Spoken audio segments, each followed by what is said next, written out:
Everyone, and welcome to the Tuesday, December 3rd, 2024 executive session of the Clarksville City Council. We will begin as usual with the Planning Commission report. Mr. Tyndall, please, sir. First item is item A, ordinance 36, 2024, 25. All right. Good afternoon, City Council and Mayor. We have two new cases before you tonight. The first case before you tonight is an application of Samuel Wren Baggett, 0.475 acres, currently zoned C3 and requesting to go to R3 and requesting to go to C2 General Commercial District. It is an extension of the C2. The property is located on the northern frontage of Adams Court, approximately 130 feet west of the Cumberland Drive and Adams Court intersection. It's a single-family home lot on the northern side of a cul-de-sac and a heavily wooded rear lot to the west. And on this map, you can see the C2 on both sides of Cumberland really frames out the block face really well, except for this lot. So if this does get to be rezoned, it will be pretty even on both sides of the road. This is in City Council Ward number 6. The applicant's statement is this would extend the C2 from the east. The rezone will allow for a multifamily units to complement the commercial units on the owner adjoining property, as well as provide residential transition between single family and commercial. It should also be noted that, and it doesn't show up on the map yet, they have subdivided some of those R3 lots to the west, the same owner, into single family units. So he has some commercial units on Cumberland. This would be a commercial or multifamily unit going to single family units in the cul-de-sac. There's the unit in question.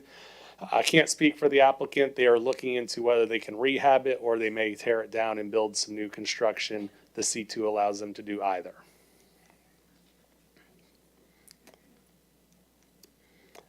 Cumberland Drive is one lot to your right here. Department comments. There are no real department comments of concern, and you do have the school comments about their capacities of the schools listed. Historic estimates would put this at approximately 6 total units. This is in the downtown urban core planning area.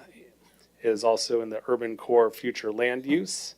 Staff does recommend approval. This request is consistent with the overall goals and objectives of the comprehensive plan. The adopted future land use opinion map indicates this property is in the urban core future land use, and C2 aligns with the urban core designation, as it will permit the opportunity for residential density and mixed use potential, both of which are goals of the urban planning core area. The C2 General Commercial District is an appropriate extension of the existing C2 zoning, and no adverse environmental issues were identified as part of this request. The Planning Commission also recommends approval.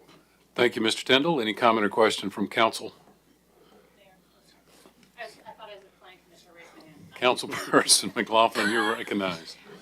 We don't have the reports attached to our agenda for tonight or Thursday from the planning commission reports. I just wonder if we could get those. We will get those. Thank you. Okay. No problem. Any other comment or question? Okay, we're now ready for item B, ordinance 41, 2024, 25. Mr. Tyndall, please, sir.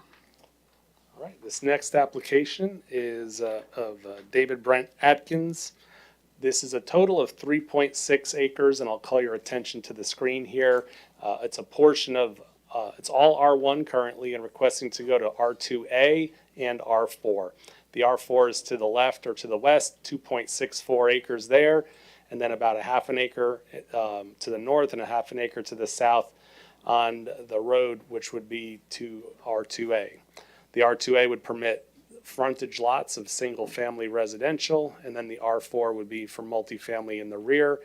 They would have to develop some sort of a driveway or an access point, and there's been some talk about either creating a loop, one way in and out, or locating it at the most appropriate place, but you can ask the applicant. So this is a split zone, total of 3.6 acres, but you can see the division there between the R2A and the R4.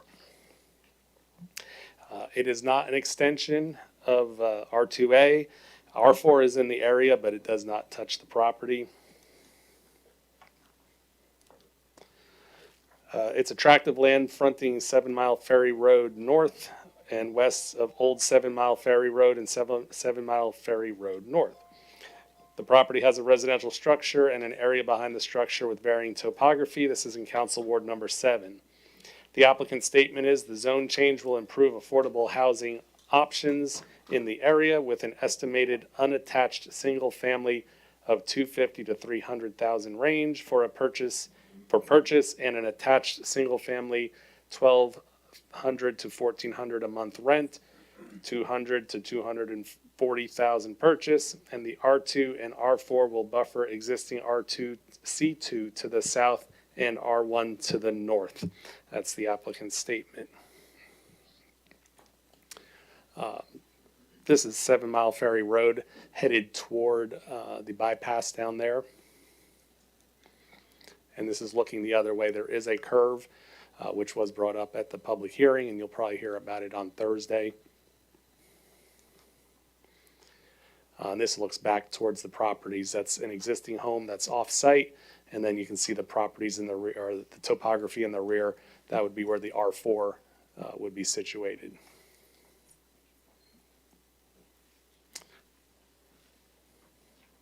Department comments and concerns. The street department said right-of-way or roadway improvements would be determined at further development stage, whether that's subdivision or site plan, whichever comes first. No other department comments or concerns, and the school system listed their capacities of their schools there. Historic estimates altogether would be 35 total units. Of those 35, we estimate 6 to 7 would be single family, and the other 30 or so would be the multifamily units in the back. It's in the South Clarksville planning area. This is in a suburban neighborhood future land use. Staff does recommend approval. The request is consistent with the overall goals of the comprehensive plan. The general land use goals recommend we promote increased residential density in close proximity to major roads, existing jobs, and commercial nodes. The future land use opinion map indicates that the future land use of this property should be suburban neighborhood. Residential density increases are appropriate in this future land use as you transition from commercial or industrial corridors such as Ashland City Road to the south of this property. The adjoining C2 General Commercial District currently permits multifamily residential, and there's varying topography that encumbers a portion of this request. The Planning Commission voted for disapproval. Any questions from council? Councilperson Holloman, you're recognized. Thank you, Mayor. So you said the Planning Commission voted it disapproval, is that correct? That's correct. What was the reason behind that? I may lean on Councilmember Streetman a little bit on this one, but I believe the reasoning that we wrote down here, there was some questions about flooding that came. There were some photos provided by the folks that came for the public hearing. The curve out there and that the road just wasn't ready yet to accommodate that. Okay, all right. I would definitely agree with that. Thank you. Councilperson Streetman, would you care to elaborate? I can't really elaborate on those that voted against it because I actually voted in favor of it. So I was just in response to leaning on me for that. I wasn't one of the ones that opposed the rezoning. Councilperson Shekina, be recognized. Yes, thank you, Mayor. Hey, Mr. Tyndall, looking at that map, and I'm looking at it, on North 7 Mile Ferry Road, the block that's there, that's the houses that's gonna be there, and then the rest of the big block is gonna be the R4 in the back part? So the map you're looking at here, it's the cross-hatched area to the left of 7 Mile Ferry Road. Okay, That big block of orange to the right has been there for many years, well over a decade, has been undeveloped to this date. But this is to the other side of the street. So the darker orange would be the R4 and the lighter yellow would be the single family R2A. okay, thanks. Thank you, Mayor. Thank you. Any other comment or question? All right, Mr. Tyndall? That concludes our report. Wow. Early Christmas present there. 8 minutes. Merry Christmas. All right. Madam Clerk, we're now ready for the consent agenda. Would you mind reading the consent agenda? All items in this portion of the agenda are considered to be routine and non-controversial by the council and may be approved by one motion. However, a member of the council may request that an item be removed for separate consideration under the appropriate committee report. Ordinance 2024-25, second reading. An ordinance amending the zoning ordinance and map of the city of Clarksville, application of Marvin Curtis Merrill for a zone change on a parcel of land fronting on the south frontage of Old Trenton Road, 1,370 plus or minus feet west of the Wilma Rudolph Boulevard and Old Trenton Road intersection from R1 Single Family Residential District to R2A Single Family Residential District. Ordinance 2024-25, second reading. An ordinance amending the city zoning ordinance of the city of Clarksville, extending the Madison Street corridor urban design overlay district of Highway 76 connector to Interstate 24 and other associated changes. Ordinance 2024-25, second reading. An ordinance to amend the official code of the city of Clarksville, Title 6, Finance and Taxation, Chapter 3, Privilege Taxes, Section 6-303, Privilege or Business Tax License Required, to amend terminology regarding the chief financial officer and create a new subsection relative to a fine imposed for failing to obtain required business license. Ordinance 2024-25, second reading. An ordinance for the donation of certain real property from the city of Clarksville to Montgomery County for the purpose of the SR 237 Rossview Road Widening Improvements Project. Ordinance 2024-25, an ordinance to amend the official code of the city of Clarksville, amending Title 12, Streets and Other Public Ways and Places, Chapter 7, Construction and Repair, to create a new section relative to an internal policy for developer contributions for new traffic signal installations. Ordinance 2024-25, second reading. An ordinance amending Chapter 9, Theaters, Section 5-901 of the Clarksville City Code to delete and replace a provision regulating Sunday shows. Ordinance 2024-25, second reading. An ordinance amending the zoning ordinance and map of the city of Clarksville, application of Edwin R. Taylor for a zone change on property located off of Ashland City Road from M1 Light Industrial District to C2 General Commercial District. Ordinance 2024-25, second reading.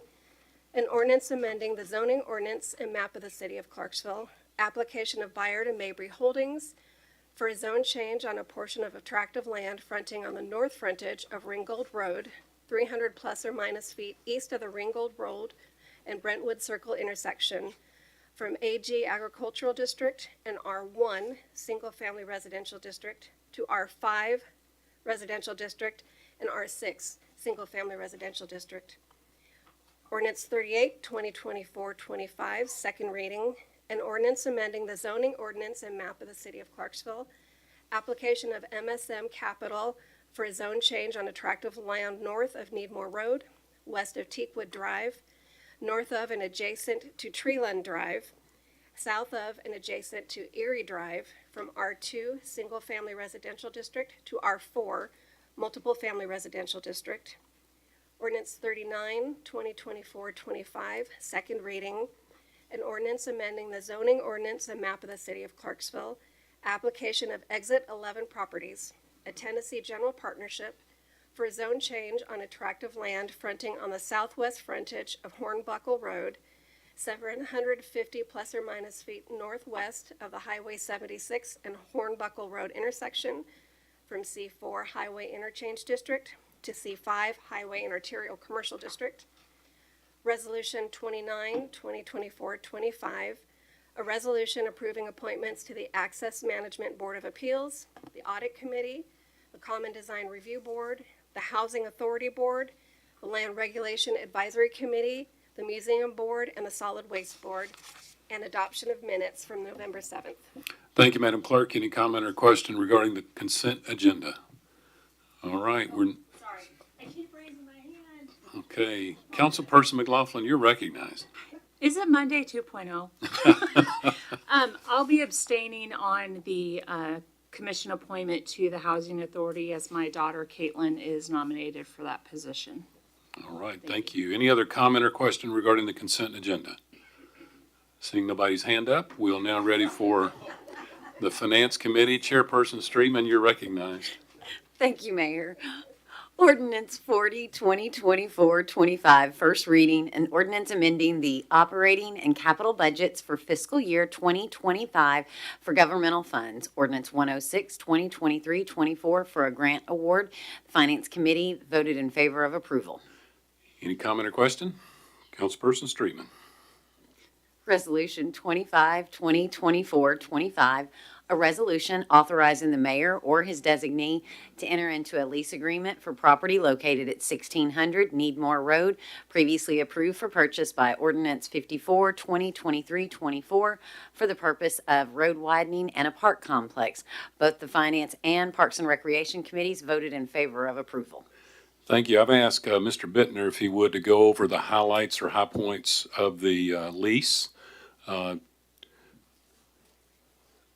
And so he's got, I think, a slide to show. And I then do we'll have a slide. open it up for questions.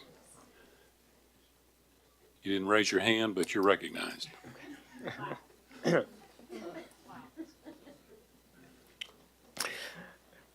Okay, this is the resolution to approve the lease for 1600 Needmore Road, also known as the Speedway property. The council originally approved the ordinance to purchase the property in January of '24. In the purchase agreement, there was a provision that we lease the property back to the seller, Mr. Scoggin, and this is the lease agreement that we have today for approval. So in this lease, the city of Clarksville will be the lessor. William Scoggin III will be the lessee. It is for the 83.4 acres plus or minus located at 1600 Needmore Road. The term of the lease will be for 24 months from January 1st, 25 to December 31st, 26. At that time, Mr. Scoggin will cease his business. The city will take possession of the property, and Mr. Scoggin will have 6 months to be living on the property but not operating his business. The rent will be $1 annually with no security deposit. Mr. Scoggin, lessee, will be responsible for all taxes, maintenance, and utilities. He'll be accepting the property in as is condition with no alterations without permission of the city. The use of the property will be continuing as a speedway, fairground, and Christmas light show. Mr. Scoggin will keep the property insured during the term of the lease and all time of holdover provision.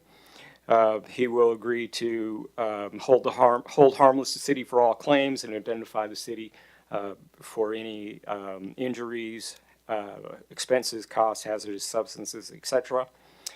At the end of the lease, or towards the end of the lease, the city will perform a Phase 1 environmental assessment 30 days prior to the lease expiration. If the assessment reveals factors making it necessary for a Phase 2 assessment, then that will be conducted, and Mr. Scoggin will be responsible for any remediation planning and remediation cleanup costs if it is determined to be necessary. Any disputes will be settled here in Montgomery County in accordance with Tennessee law. Thank you, Mr. Bittner. Any comment or question regarding this lease or resolution? Okay, Thank you. back to you, Chairperson Streetman. Thank you, Mayor.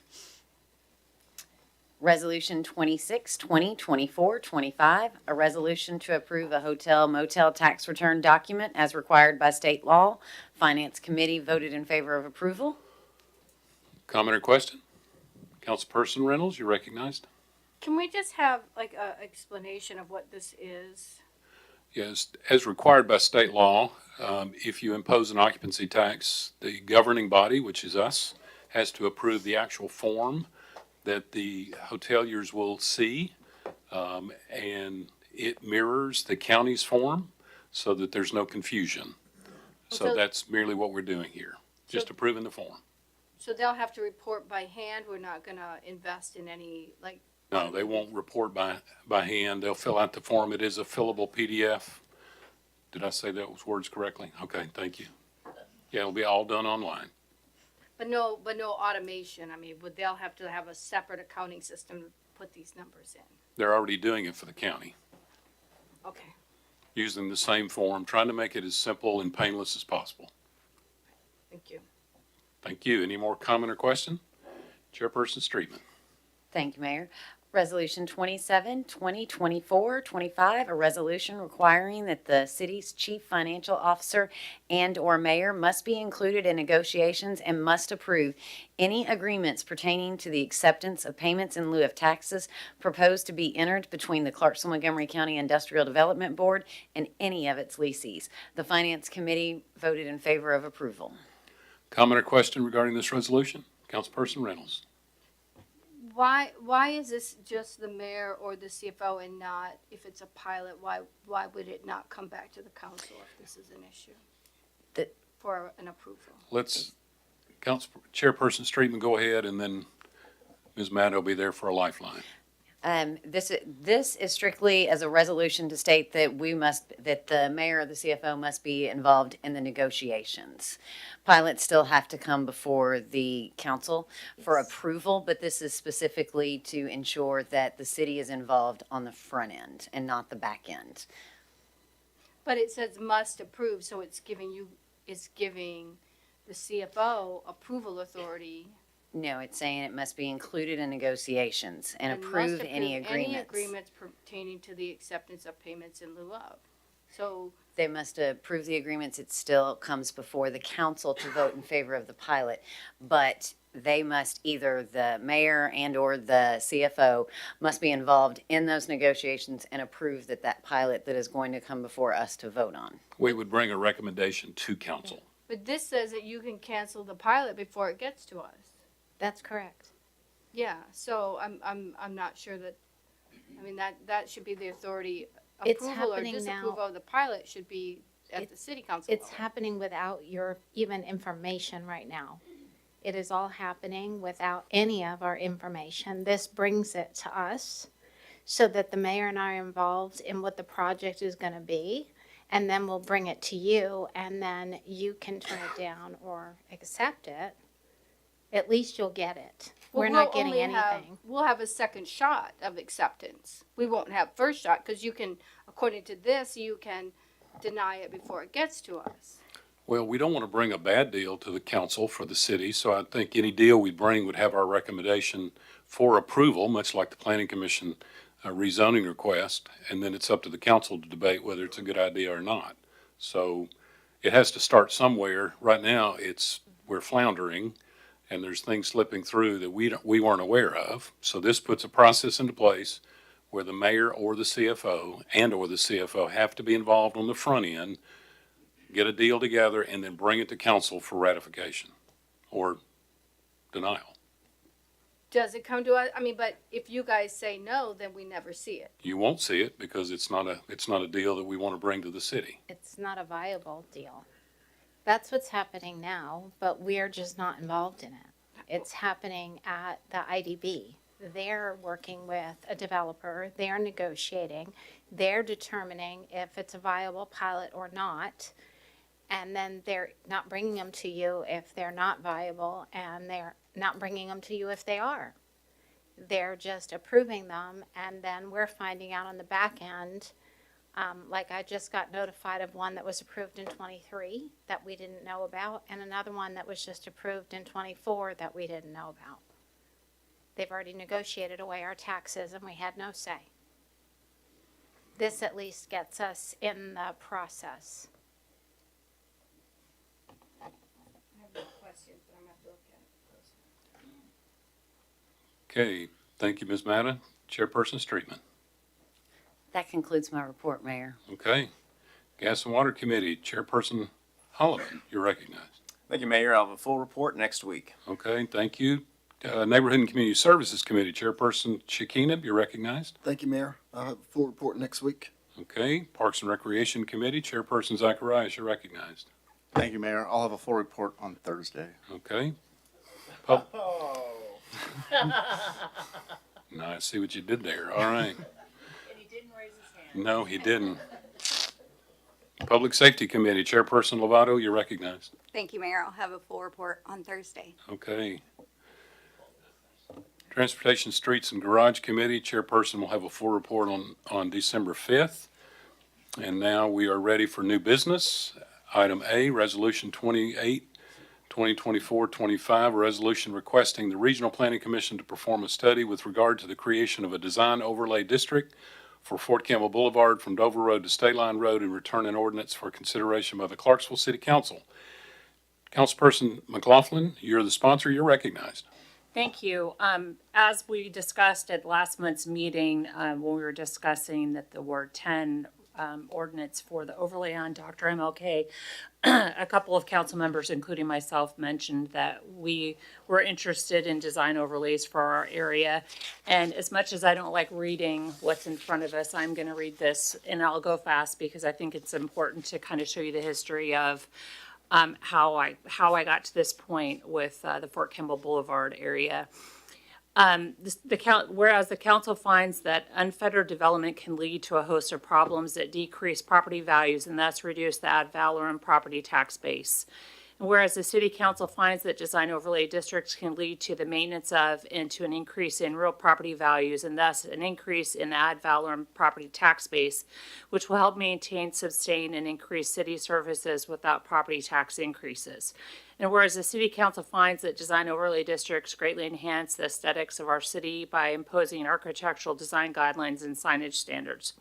Whereas the city council finds that design overlay districts can lead to improved traffic safety and interconnectivity between commercial real estate tracts, while unfettered commercial property development can lead to traffic gridlock and unsafe streets.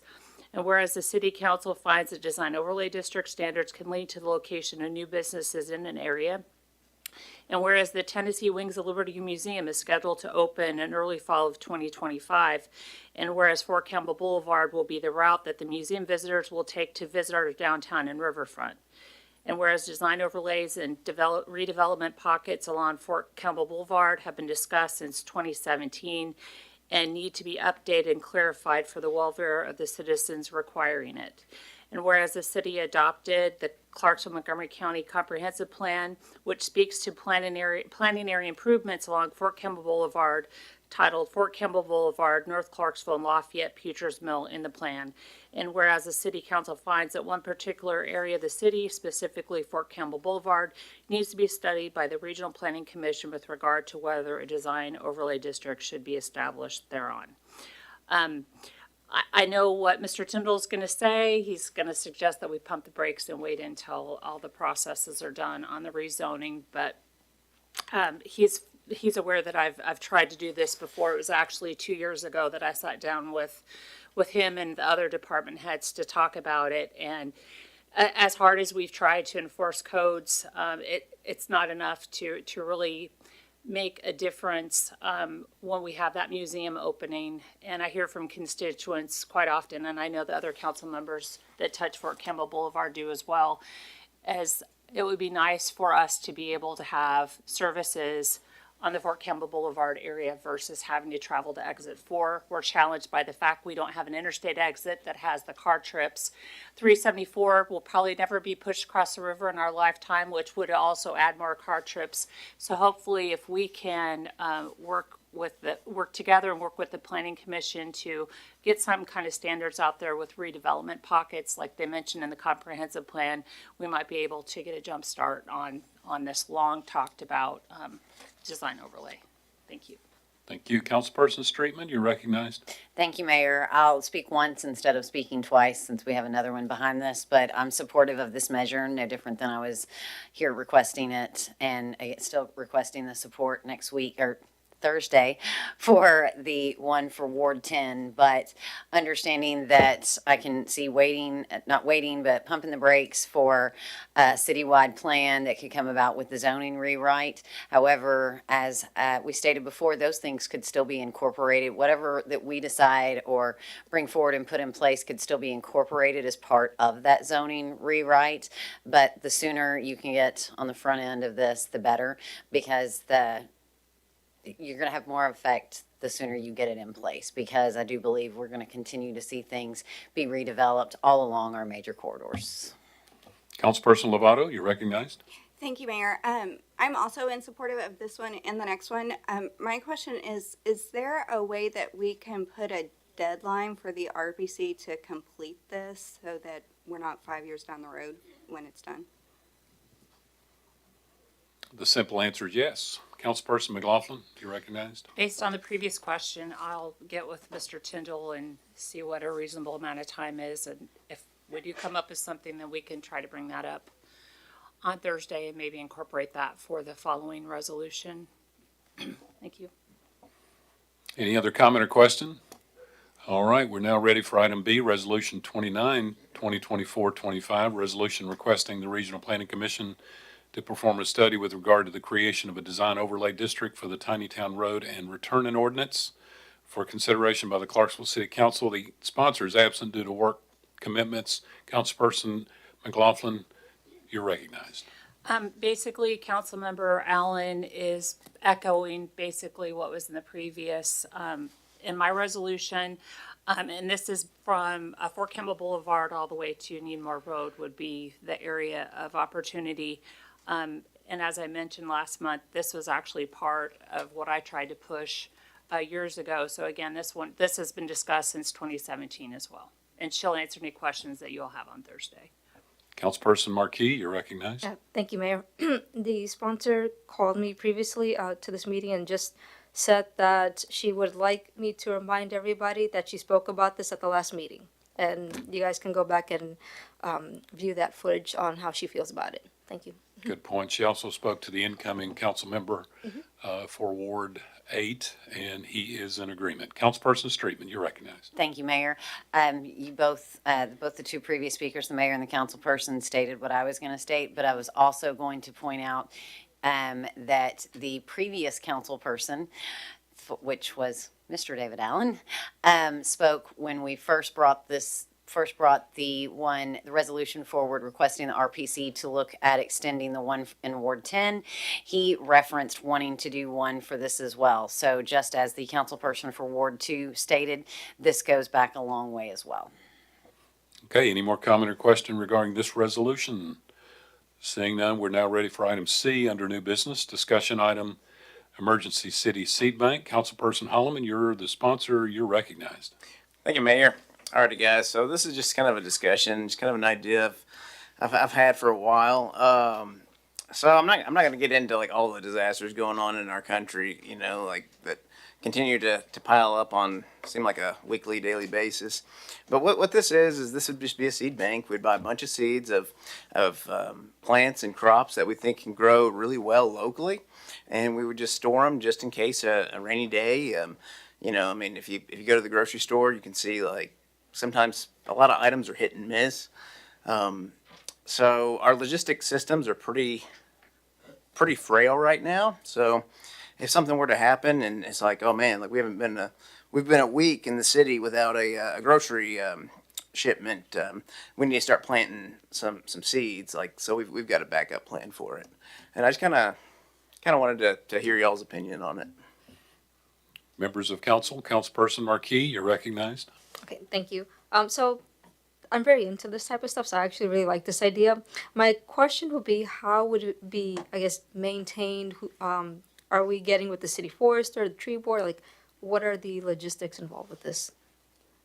Well, I'm still kind of in the early stages, but originally I thought like the city forester, like this would be like one of her tasks as well as keeping and maintaining and maybe even like presenting an idea of like, oh, well, these seeds grow naturally here. You know, this might be a good seed to go with. So definitely like seek out her expertise. Okay. Well, also maybe maybe even expanding some of the current programs, because every year we do give out tree seedlings. Maybe this could be a program where we give out seed packets as well to the community, so that it's something that people are currently using as well. Like you mentioned, the cost of things are up, and if people can grow their own stuff, it's healthier and it's cheaper for them.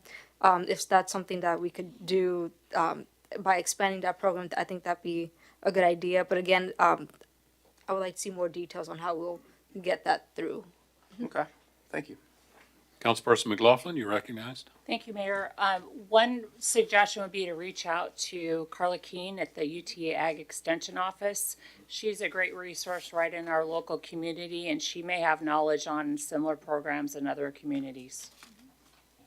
Okay, thank you. Any more discussion? All right, we're now ready for public comments. Any member of the public wish to address council? We are now ready for mayor and council member comments. Councilperson McLaughlin, you're recognized. Quickly, I have my monthly town hall meeting tomorrow at 5 p.m. at the Clarksville precinct at 211 Cunningham Lane. We're meeting a half hour early. Staff from the Clarksville Gas and Water Department will be there to answer questions that several citizens have received a letter about galvanized metal and lead in potential water issues, which there aren't any, but it was a letter required by the federal government be sent out. So they will be on hand for the first half hour to do a quick explanation and answer any questions that people may have. You don't have to live in Ward 2. You're welcome to come. And that concludes my report. Councilperson Streetman, you're recognized. Thank you, Mayor. I just want to extend a thank you to the Parks and Recreation staff as well as Street Department, and I forget who else was all involved, but the lights on the Cumberland are absolutely amazing. I had a great time at the grand opening celebration. That drone ceremony was amazing. So thank you for all the work that you did. It was great to be there with fellow council members as well from Ward 1, Ward 2, Ward 12, and nope, sorry, I apologize. Give you credit. Called you out. Ward 1 and Ward 2 did not mean to do that. I was thinking about you, I guess. And the mayor. It was wonderful that night, though. So just appreciate everything you put into, as I've said before, that is my favorite event that the city does every year. And it's just a great opportunity for people to be able to come out. So please come out and see the lights while they're there. So much work has gone into stringing them all up. And it's just a wonderful thing to do with your family. Councilperson Marquis, you're recognized. Yes, thank you, Mayor. So real quick, I kind of missed it earlier because I was going back and forth between the agendas, but I think I found the mistake where the zoning packets, they're actually in the minutes for our regular session. So we just gotta kind of fix that link there. We will fix it, Madam Yeah. Clerk. Okay, thank you. Councilperson Zacharias, you're recognized. Thank you, Mayor. I just wanted to let everybody know that Habitat for Humanity is dedicating their 112th home in Clarksville, Montgomery County on Saturday. That's 9 o'clock at Dumas Street.